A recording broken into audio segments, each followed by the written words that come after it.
I'm just posed a question to you, Chris, about your journey in Zalora. You steered the brand and the communications team from ground zero to a multi-market team that's serving at least 7 markets. It became a subsidiary of the Global Fashion Group, a $2 billion company that was listed on the Frankfurt Yeah. Exchange last year, and that's quite a journey. What lessons did you learn from that whole experience? I think it's aside from really testing resilience and agility, it's a good thing I came from an agency. So these are things that I've been prepared to do. The biggest lesson really is about there's no easy way to any anything good. I mean, in order for us to evolve and still be relevant, we've had to change business models, our way of thinking so many times. And I think it's all about relevance. Being a brand that's relevant to the company, relevant to the consumers is a pretty important factor to consider whenever you're seeing, why am I not having enough people coming into the website and all this stuff. And that's why when you ask me about categories, we've introduced different categories, we've pivoted in a lot of things. It's mainly because it's driven by what the demand is and what we think will be the next best thing. And data has been always a good tool for us. And likewise, if you're in a company in hypergrowth stage, be open to a lot of changes. Not a lot of people will be open to these changes. It's not always rosy and peachy. You need to roll up your sleeves. But I think being able to be agile across the last 6 years that I've been with Zalora has been very fulfilling for me. So speaking about relevance, right?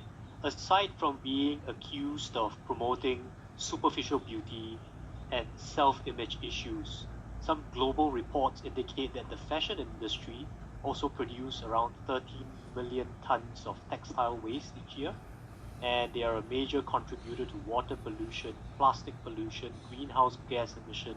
What is Zalora's response to these charges of fashion's unfashionable environmental and social track record? I think, as you may know, I've been in fashion for the last 13 years. So, this is not something new. It's something that we've had to deal with ever since. But at the end of the day, what are we really trying to do and what are we doing? I'm heartened to see that a lot more fashion companies are taking this very seriously and a lot of consumers are demanding from fashion brands. And I'm proud to say that Zalora is actually one of the more responsible, if not the most responsible, fashion players or e-commerce players in the industry right now. Um, Three things. One, we've published a sustainability strategy. You can go to the website, you can look at it, you can look at LinkedIn on what are the sustainability commitments. We've given ourselves 5 year targets on what we plan to do, including having zero to landfill packaging targets. We've actually started our sustainability journey last year when we started incorporating the circular, having pre-loved items as part of our assortment that helps to promote the circular economy. We wanted to make sure that people have the option to opt in and buy into something that, if you want to have a Gucci bag, they may not necessarily be new. You can buy a second-hand one. It's equally nice. It's well kept. It's also something that you do when you try to keep economy. We've also been going to be launching in the next 2 months our first sustainable fashion wear collection in partnership with Tencel. And moving forward, we're looking at making most of our private label, if not our entire private label, made of sustainable materials. When you go to the website, you actually can filter and shop sustainable products that are made from sustainable materials or are produced sustainably.